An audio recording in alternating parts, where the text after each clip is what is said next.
सबसे अजीब बात ये है कि इंसान जिन लोगों के लिए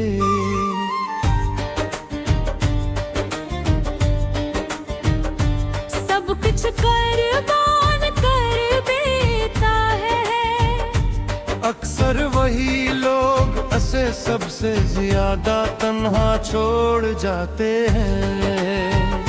मैंने भी एक शख्स को अपनी दुआओं से ज्यादा चाहा था, इसकी खुशी में अपनी खुशी तलाश की, इसके ख्वाबों में अपना कल्ब दे और इसकी मुस्कुराहट में अपनी दुनिया।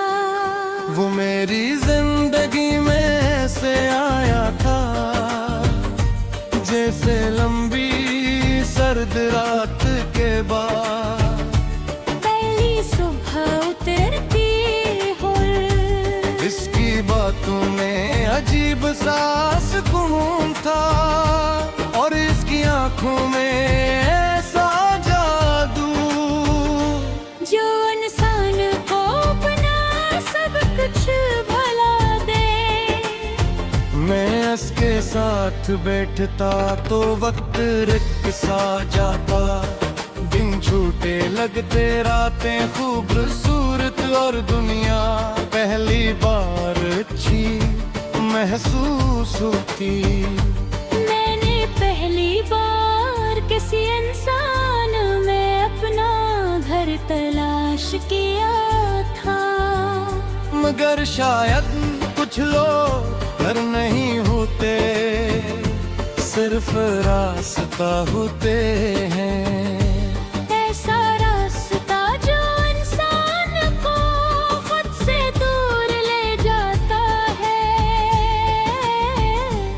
एक भक्त था जब उसकी एक आवाज मेरे सारे गम खत्म कर देती थी, और फिर एक वक्त आया जब उसकी खावाजी मेरे अंदर कान कबे करती।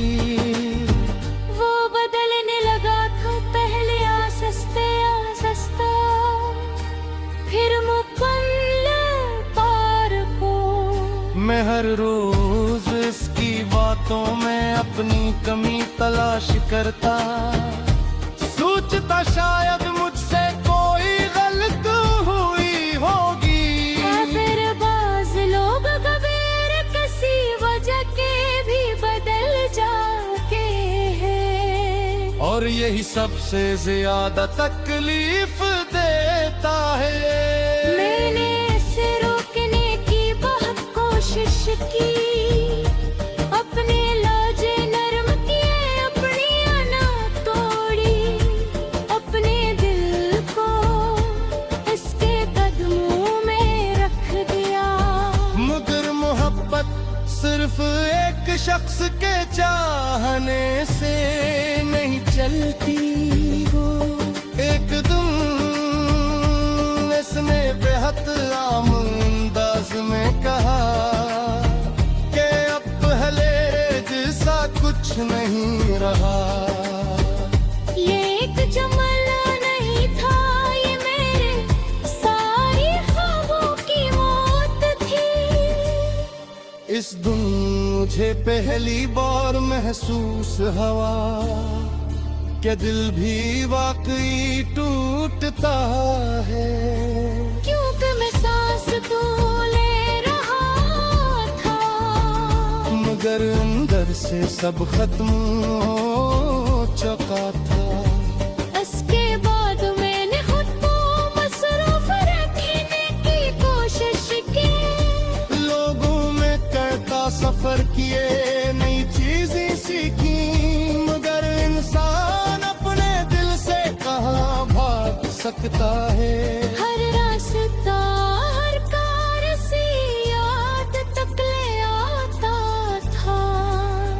मैं रातों को जागता और पुरानी बातें पढ़ता रहता, उसके के भीजे हुए लफ्ज अब भी मेरे खून में जिंदा थे। मगर हमारी मोहब्बत मर चुकी थी। कितना अजीब होता है ना कि कुछ चीजें खत्म होने के बाद भी मौजूद रहती हूँ। जैसे बारिश के बाद हवा में नमी, या किसी के जाने के बाद गिर में खला। मैंने इसके बगैर जीना तो सीख लिया। मगर खुश रहना नहीं सीख सका। लोग कहते हैं वक्त सब कुछ ठक कर देता है, मगर वक्त सिर्फ इंसान को दर्द छुपाना सिखाता है। मेरे अंदर अब भी एक गुस्सा ऐसा है जो उसके नाम पर धड़कता है। कभी कभी मैं सोचता हूँ अगर वो अचानक मेरे सामने आ जाए तो क्या होगा। क्या मैं इससे शिकायत करूंगा या खामोशी से इसे देखता रहूंगा। शायद मैं कुछ थे ना कह सके, रोके गए इसमें खुद के लिप्सा से ज्यादा। खामोशी में महसूस होती है। मैंने अब चांद तो देखना छोड़ दिया है। यूं कमेले में से एक घर से याद करता था, पर अब बाहर चीज में इसको देख लेगा। किताबों में रास्तों में गीतों में बारिश में यहाँ तक के उन्हीं तन्हेली में ही उसकी याद में आसा होते हमें। जैसे साया खामोश मगर हले जामूद। मैंने मोहब्बत से जुदा कुछ सीखी है। के इंसान जितना ज्यादा सच्चा होता हो